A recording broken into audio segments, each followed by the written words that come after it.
சிம்மராசி நேர்களே, ராகு கேது பெயர்ச்சி உங்களுக்கு எப்படி இருக்கும்? உள்ள போய் பார்த்துடலாமா? வாழ்த்துக்கள்.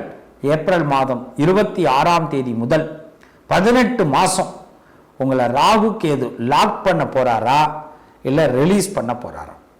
இதுதான் பத்தி பார்க்க போறோம். தமிழ் வருஷம் விசுவாவசு வருஷம் சித்திரை மாதம் 13ஆம் தேதி சனிக்கிழமை ராகு கேது பெயர்ச்சி அடைகிறார்கள். இந்த ராகு கேது பெயர்ச்சி மற்ற பெயர்ச்சியை போல இல்லைங்க. சும்மா வந்துட்டு போகிற பயிற்சி இல்லை. நமக்கு நல்ல பாடத்தை கொடுத்துட்டு போகும். ஆனால் பாடம் எடுத்தால் தான் பெரிய பாஸ் ஆகி பெரிய வெற்றியாளராக முடியும். இதை முதல்ல ஞாபகத்துக்கு வச்சுங்க. அப்போ ராகு கேது நமக்கு நட்டமான கிரகம் கிடையாது, தைரியமாக சொல்லக்கூடிய கிரகம்.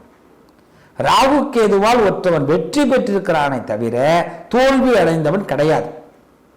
ஒரு மனுஷனுக்கு ராகுதசை நடக்கும். அந்த ராகுதசை இருக்கும்போது முக்கிய புள்ளிகளாக வர முடியும். உண்மை. கேது தசை நடக்கும்போது அறிவார்ந்த யோசனைகள்லாம் பெற்றும் அகில உலகத்தை ஆள முடியும். ஆனால் இதுக்கு எல்லாத்துக்குமே உற்று நோக்குதல், உள்வாங்குதல் இதெல்லாம் தேவை. வெளிப்படையாக இருக்கிறது, வீண் பேச்சு இதெல்லாம் வேஸ்ட். ராகு கேதுக்குள்ள செட்டே ஆகாது. இப்போ வெளி உலகத்தில் நம்ம போய் பார்க்குறோம் சிம்மராசிக்காரவங்களே. வெளி உலகம் வாழ்க்கை ஒன்று இருக்கும், உள் உலகமும் ஒன்று இருக்கும். உள் உலகத்துக்கும் வெளி உலகத்துக்கும் என்னங்க வித்தியாசம்? ஒரு விஷயம் நமக்கு பிடிக்காது, சுத்தமாக பிடிக்காது. ஆனால் வெளி உலகத்துக்கு போனால் நம்ம சார் சூப்பர் சார், அருமை சார், செம்மையாக இருக்குங்க சார், நல்லா சாப்பிடுங்க சார் சொல்கிறோமா இல்லையா? அதே அவன் அப்படி போனோன்னு பா அவன் மனுஷனே, அவன் எல்லாம் எப்படியே சந்திக்கிறது? இது ஒரு உலகம்.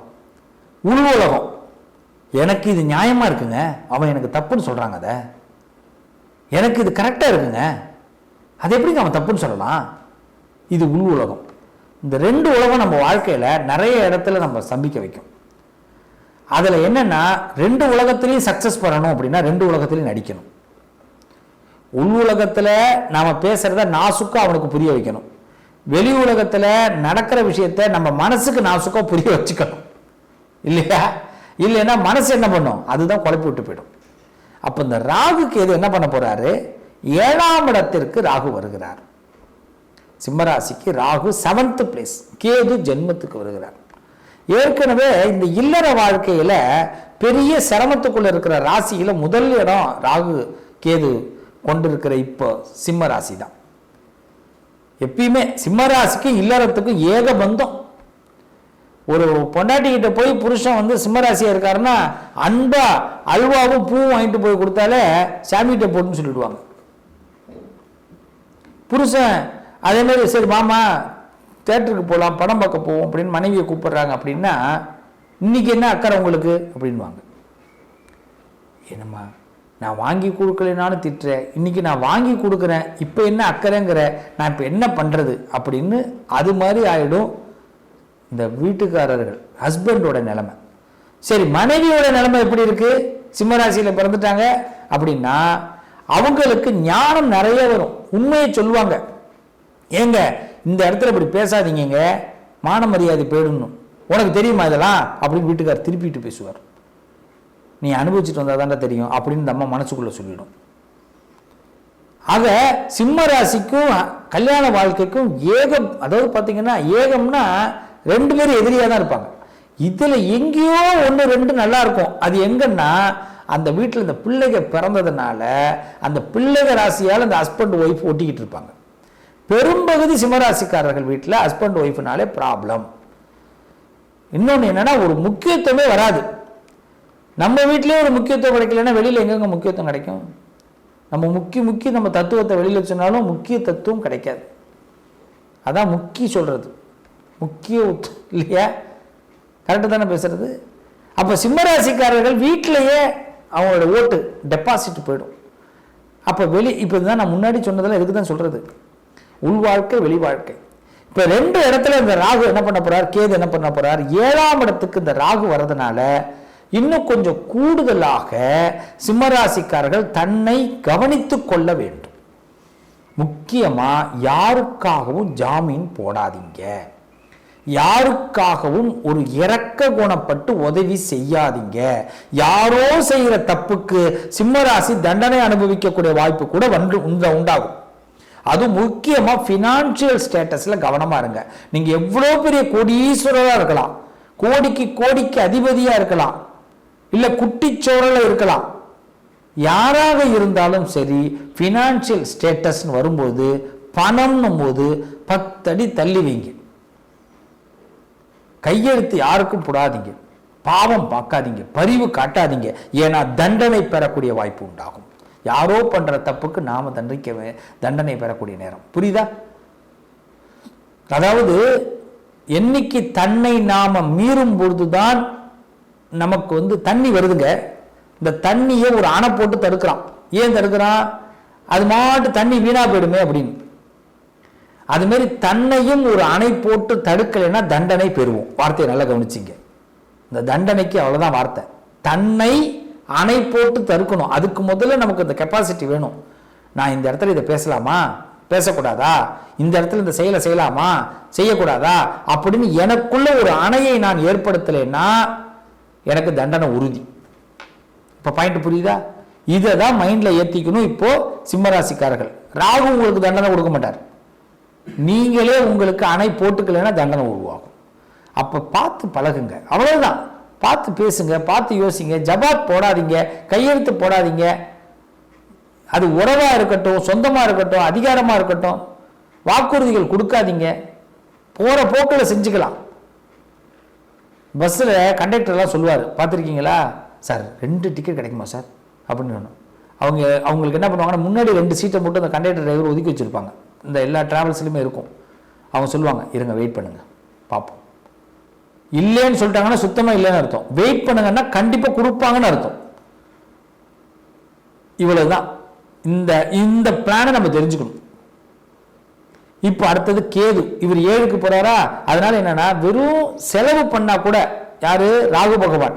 எல்லா செலவையுமே நமக்கு தேவையில்லாத செலவாகும், பிடிக்காத விஷயம் நடக்கும்.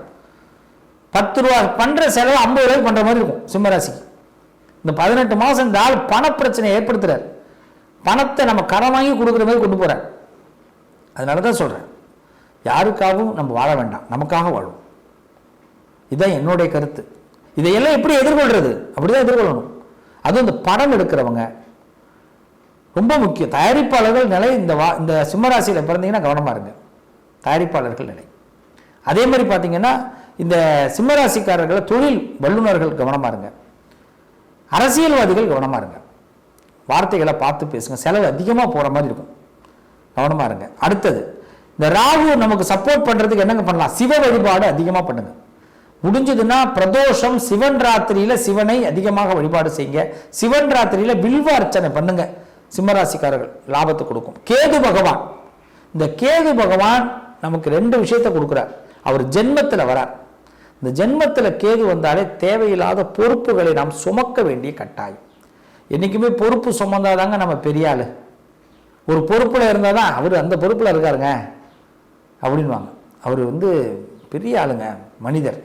ஆனா அது என்னன்னா நமக்கு நிறைய சோகத்தை ஏற்படுத்தும். நம்ம நிம்மதி கொடுக்காது, நம்ம தண்ணி குடிக்க முடியாது, நம்ம சாப்பிட முடியாது, நமக்கு பிடிச்சதை செஞ்சுக்க முடியாது.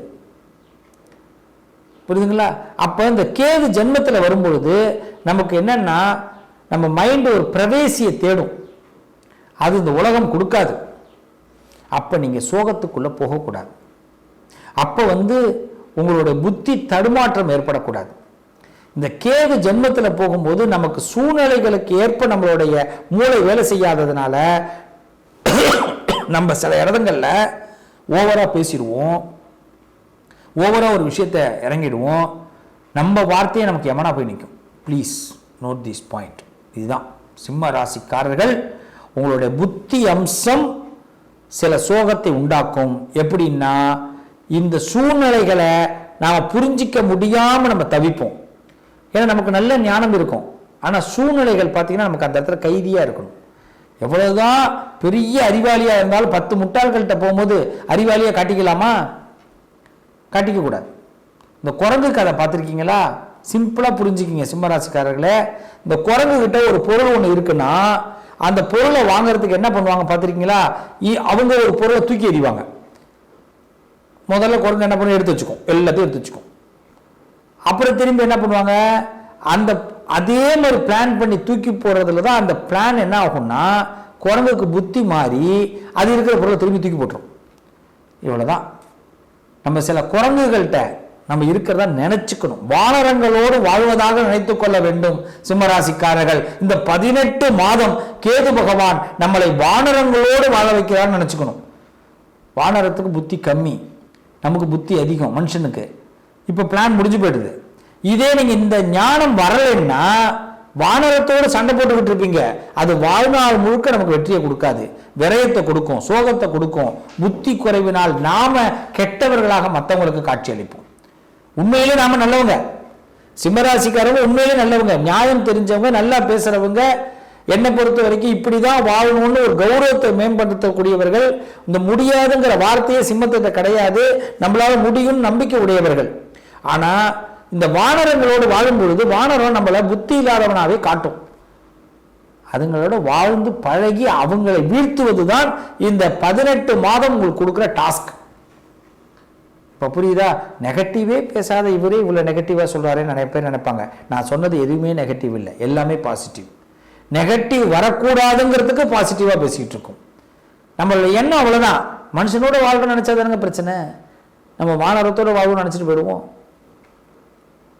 அப்போ நம்ம பிளான் மாறிடுது இல்லை? சிம்மராசி இப்போ கிளியர் ஆயிடுறீங்கள? அப்போ ஒருத்தவங்களை எதிர்க்கும் போது எதிர உள்ளவங்களை நீங்க சமபலத்தில் பார்க்காதீங்க. அவங்க உங்க புத்தியை குறைக்கிறதுக்கு ஐடியா பண்றாங்க, அதுக்கு இடம் கொடுக்க கூடாது. அப்ப இதுக்கு என்ன செய்யலாம்? விநாயகரை வழிபாடு பண்ணுங்க. 5 கரத்தினை, ஆனை முகத்தினை, இந்தின் இளம்பிறை போலும் ஈட்டினை, நந்தி மகந்தனை, நாண கொழுந்தினை புந்தியில் வைத்தடி போட்டுக்கின்றேன். இங்க வைக்கணும் பிள்ளையார. முடிஞ்சு போச்சு. புத்தி ஸ்தாபித்தனமா நம்ம செயல்படுவோம். நம்மளை தோக்கடிக்க என்னமோ பிறந்து வரணும். இந்த 18 மாச இறுதியில அம்சமான வெற்றியை பெறுவீங்க. நான் சொன்ன பிளான் படி போனீங்கன்னா வாழ்த்துக்கள்.